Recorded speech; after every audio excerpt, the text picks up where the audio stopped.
I'm sprung. Okay, young versus old. We ready. The gray area, y'all.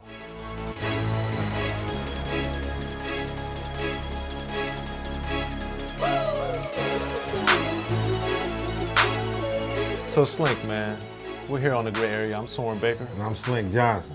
And man, Slink, there's so much going on in the rap world right now. One thing that seems to be happening more and more because we have so many artists that started cracking in the 80s and the 90s and even the 2000s that are still big, that I think now we're getting this whole old versus young argument more and more and more in rap. All the time. So for you, you know, since we're both gentlemen of a particular age, what do you think about when you hear the older artists saying they don't mess with the younger artists and the younger artists saying the older artists don't respect them? I believe it's a little truth to both sides, man. As far as, you know, the older artists saying that the young artists don't respect them and the young artists, you know, being assholes. I do agree because, you know, again, first of all, as a gentleman of a particular age, I believe that you have to give people something to respect, especially when you got these youngsters out here getting money. You know, this internet age is different. The way these guys are doing it, they're blowing up like in a much faster fashion than you know some of our pioneers had to. You know, where our pioneers were hand in hand touching people. You know, a lot of these cats nowadays, you know, they can drop something that goes viral, and next thing you know, they got a record deal. Is that dishonorable or not respectable? No, it's not dishonorable or unrespectable. You gotta respect that anybody's hustle. You know, the guys just adapting to the times. That's as far as the young dudes. And these older guys, I think they have to respect these young dudes and know how to be a rock, a mentor, or a guide, and not a hindrance or a hater. You like, you know, again, it's a lot of stuff these young cats doing that I don't like, namely with their clothes. and they, you know, a lot of their code of conduct, but that's neither here nor there. I don't have to like it. That's not how I'm living. I just say young nigga get paid. But you know, anytime I can get one around me and I can chop it up with him, I'm gonna talk to him privately. I'm not gonna blast him on social media. I'm not gonna make no songs about it. I'm gonna holler at him because we all in the same places all the time. And I'm speaking in reference to being an older rapper, perhaps. So you've been around a lot of artists yourself. So what's something that somebody that's been more established than you in the game kind of like peeped you to? You could obviously say their name or not if you want to, but like something, you've been around a lot of artists and done a lot of big things in your career. So like who kind of pulled you to the side and like put you up on some game? Exhibit. And what did he say? Exhibit told me a lot of good things about, in reference to television. Okay. You know what I mean? He told me a lot of good things. You know, some I don't care to go into on the gray area right now, but he told me just to basically stand firm on things involving contract negotiations and things of that nature and know your worth. You know what I mean? And don't be afraid to venture off. Don't be afraid to try something new. I think a lot of these people, I think it's human nature that we kind of stick to what we know.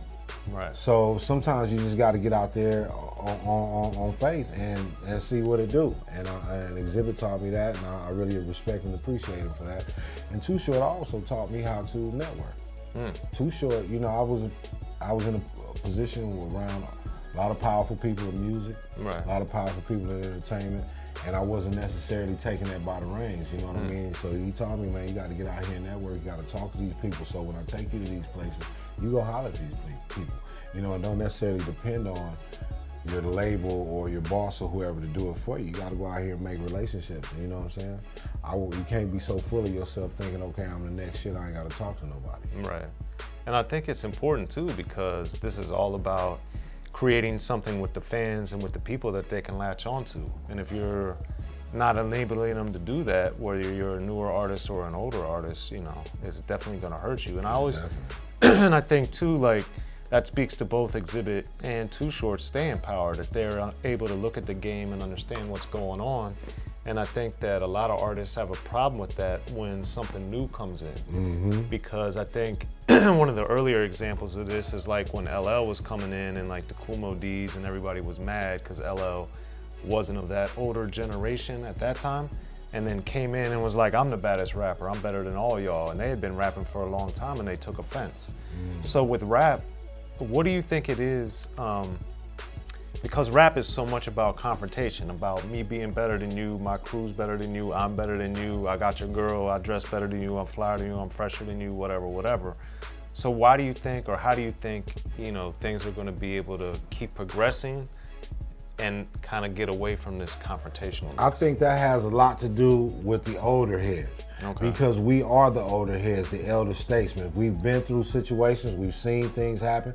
I'm not gonna stoop to no stupid shit with a youngster. I survived the 80s. I survived the 90s. I'm not gonna be tripping with no youngster over no bullshit, no music, or no egos. Right. You gotta learn how to talk to people and deal with people and keep these fucking yes men. So that's the problem with rap and life in general. You got yes men all over pumping shit, purveying rumors and extra shit when it don't have to be that. You got, okay, I'm gonna use Meek Mill and Game.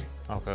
Meek Mill and Game, just a lot of fucking bullshit, a lot of extra chatter from a whole bunch of extra people that don't need to be had. Meek, holla at Game, Game, holla at Meek. Y'all in the same places all the time, man. Game, give Meek some game. Right. You know what I'm saying? Meek might come off as, he young and cocky, rightfully so, man. He on top, the boy winning. You know what I'm saying? So you gotta learn how to, I think as an older head, man, we gotta be able to deal with these youngsters in a way in which we coming at them respectfully, but at the same time we're demanding our respect. Not yelling. I'm not gonna roll up with 50 goons and, I got my goons and this and that and this and that. We all got goons. Anything can happen, bro. Why don't you talk to the young brother and teach him something, man? And if you can't teach him nothing, get out of his circumference and just leave it at that. So why do you also think there are some beefs nowadays in rap? But I've also noticed that a lot of artists are very reticent to really say anything negative in general. There's still some beefs, but I don't think it's nearly like it used to be, where it seemed like everybody was beefing all the time. Nah, because beef is taking a different turn. When beef became violent, like for real violent. This is no longer just rappers, not just on quarreling. wax. It's not just on wax and perhaps running into each other at a show and a fight breaks out. Right. These guys are actually shooting. Bodyguards are getting killed. Roadies are getting killed. Everybody gets killed with the people woofing all that shit. Beef is very different. So I think a lot of people will be sensitive as to what they say, especially to who they say it about. You know what I'm saying? So I think that's kind of sucky, because that takes away from one of the elements of rap, is, going after, asserting your greatness, asserting your position, and going after anybody who says otherwise or who proves to be threatening that. Mm-hmm. Yeah, and I think that there's always going to be this disconnect between the ages, but I also think that when we have seen artists from different generations kind of reach back or even paying homage, Drake, using him as an example, he was rapping Too Short lyrics and rapping Forte lyrics and like paying homage to them directly and indirectly, and But did he pay them niggas their money? Well, Rappin' Forte had to go get it. Well, I'm glad he did, and I respect the homage part, but it's still a business, Drake. I respect the homage like a motherfucker. I'm sure Rappin' Forte really liked that. He really enjoyed it. He, again, that kind of brought him back to the light, so I'm sure he appreciated that to a certain degree. But at the same time, I'm sure my man Forte wanted this bread. Yeah, as he should. But I think it's good too, and we see kind of the opposite of this is we see the respect that E-40's getting. Like the fact that dude has been out for, since the early 90s, putting it down, and now he's doing songs with AD. Clearly he had the big song with Big Sean a couple years ago now, but like 40 just keeps reinventing himself, and all the newer artists, man. Well, along with 40's constant reinvention and elevation, 40 on a real level always was a stand-up guy. He always stayed stand-up, and that's the thing about 40. 40 don't involve himself in no bullshit. Right.